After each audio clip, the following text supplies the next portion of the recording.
Table fields, access sequence, condition, procedures ఏది కూడా మనం చేయమండి. ఏ ప్రాజెక్ట్కి వెళ్ళినా 10 సంవత్సరాల ఎక్స్పీరియన్స్ వచ్చినా మీరు చేయకూడదు. యూనిట్రీస్కి వెళ్ళి అది కదిపేమా, కేఎన్ఏ1 టేబుల్లోకి వెళ్ళి మళ్ళీ ఎడిట్ చేసామా మొత్తం ప్రోగ్రామ్ డంప్స్ వచ్చేస్తాయండి.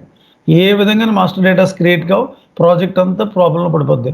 అందుకే మనం ఇంప్లిమెంటేషన్ ప్రాజెక్ట్ కానీ రోల్అవుట్ ఇంప్లిమెంటేషన్ చేస్తున్నప్పుడు కానీ ఏ స్టాండర్డ్ థింగ్స్ అయినా మనం రిక్వైర్మెంట్ గ్యాదరింగ్ చేస్తున్నప్పుడు నేను ఎక్సెల్ షీట్ మీకు క్లియర్గా ఇచ్చేసాను. రిక్వైర్మెంట్ గ్యాదరింగ్ షీట్ అంతా కూడా ఫస్ట్లో ఆ ఎక్సెల్ షీట్ అది మెయింటైన్ చేస్తున్నప్పుడు కొన్నిసార్లు క్లయింట్కి చెప్తారు ఎస్ఏపి కొన్ని స్టాండర్డ్ థింగ్స్ని ప్రొవైడ్ చేసింది, we're going to follow standard things.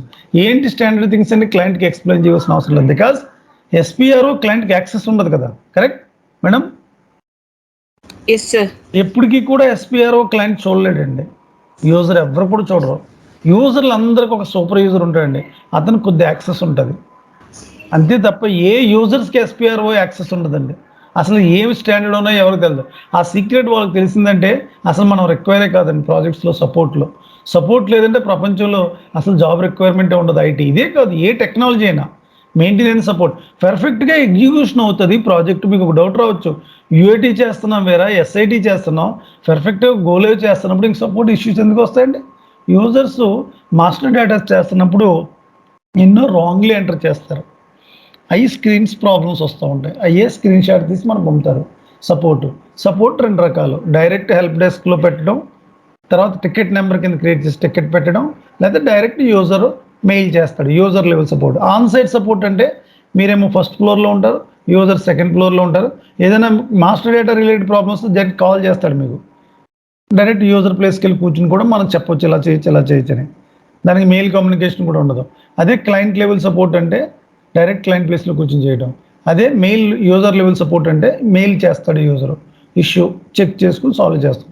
అదే హెల్ప్ డెస్క్ అంటే మీకు ఏ ఇష్యూ వచ్చిన యూజరు ఒక టికెట్ నెంబర్ క్రియేట్ చేస్తాడు. ఒక ఇష్యూ స్క్రీన్ షాట్ తీసి డౌన్ సైడ్ మెన్షన్ చేసి సో ఇష్యూ నేను ఫేస్ చేస్తున్నాను, టికెట్ నెంబర్ 1, టికెట్ నెంబర్ 2 అలా టికెట్స్ కింద క్రియేట్ చేసి ఆ టికెట్స్ని హెల్ప్ డెస్క్లో పెడతాడు. మనం ఎవ్రీడే ఆఫీస్కి వెళ్ళినప్పుడు మనకి హెల్ప్ డెస్క్ సపోర్ట్ అనుకోండి. హెల్ప్ డెస్క్ సపోర్ట్ అంటే ఏమీ లేదండి, ఈచ్ టికెట్కి ఇంత ఛార్జ్ చేస్తుంది. మీరు ఐబీఎంలో వర్క్ చేస్తున్నారు, మీ క్లయింట్ వచ్చి ఇప్పుడు రెడ్డి ల్యాబ్స్లో ఏ ఇష్యూ వచ్చిన ఎస్డీసెట్ టికెట్ కింద క్రియేట్ చేసి హెల్ప్ డెస్క్లో పెడతారు. మీరు మార్నింగ్ ఆఫీస్కి వెళ్ళిన హెల్ప్ డెస్క్ క్లిక్ చేసుకుంటే FIMMSD మీది SD కాబట్టి SD క్లిక్ చేస్తారు, ఇష్యూ ఉంటే సాల్వ్ చేస్తారు. మీ ఐబీఎం కంపెనీ రెడ్డి ల్యాబ్స్ దగ్గర టికెట్కి ఎంత ఛార్జ్ చేస్తుంది, దాన్ని ఈ టికెట్స్ని ఈ ఇష్యూస్ అంటారు. Maybe monthly 500 or 1000 issues. ఎందుకంటే FI సైడ్ మంత్లీ ఒక 70, 100 అలా ఎన్నో ఇష్యూస్, రోజు 2, 3, 4 ఇష్యూస్ ఉంటాయి. SD సైడ్ 1, 2 ఇష్యూస్ ఉంటాయి.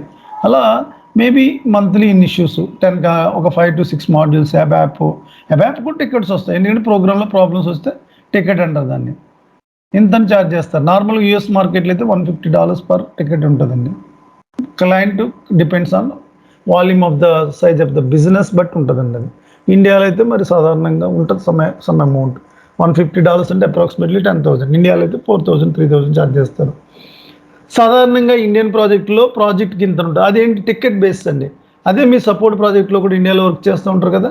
మేబీ మీ ఐబీఎం కంపెనీ US క్లయింట్ అనుకోండి, మీ రెడ్డి ల్యాబ్స్ US క్లయింట్ అయితే ప్రాజెక్ట్కి పర్ మంత్ ఎంత అని ఉంటుందండి సపోర్ట్కి. అప్పుడు టికెట్స్ లెక్క ఉండదండి పర్ మంత్. అది ఇప్పుడు హెల్ప్ డెస్క్ ఉండదు. అక్కడ యూజర్ మెయిల్ చేస్తాడు, సాల్వ్ చేసుకుంటూ ఉంటారు. SD తరపు SD మీరు చేసుకుంటారు, MM తరపు MM. అదే టికెట్ బేస్ అనుకోండి, యూజర్ టికెట్ క్రియేట్ చేసి హెల్ప్ డెస్క్లో పెడతాడండి. ఎక్కువ US క్లయింట్స్లో అది ఎక్కువ ఉంటుందండి. ఎందుకంటే ఆఫ్షోర్ డెవలప్మెంట్ సెంటర్స్ ఎక్కువ ఎక్కడైతే ఉంటాయో టికెట్ బేస్ ఉంటుందండి. ఆఫ్షోర్ డెవలప్మెంట్ అంతా ఇండియాలో వరల్డ్ టాప్ ఎప్పుడంటే బెంగళూరు అండి. బెంగళూరులో అన్ని ప్రాజెక్టులు కూడా హెల్ప్ డెస్క్ సపోర్ట్ ప్రాజెక్టులు ఉంటాయండి. అంటే ఎవ్రీడే మార్నింగ్ వెళ్ళి హెల్ప్ డెస్క్ ఓపెన్ చేసి చూసుకుంటే టికెట్స్ ఉంటాయి.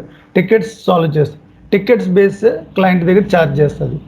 ప్రాజెక్ట్ అయితే ప్రాజెక్ట్ బేస్ అనుకోండి, మంత్కి ఇంత ఉంటుంది. ఒక 20 lakhs, 30 lakhs.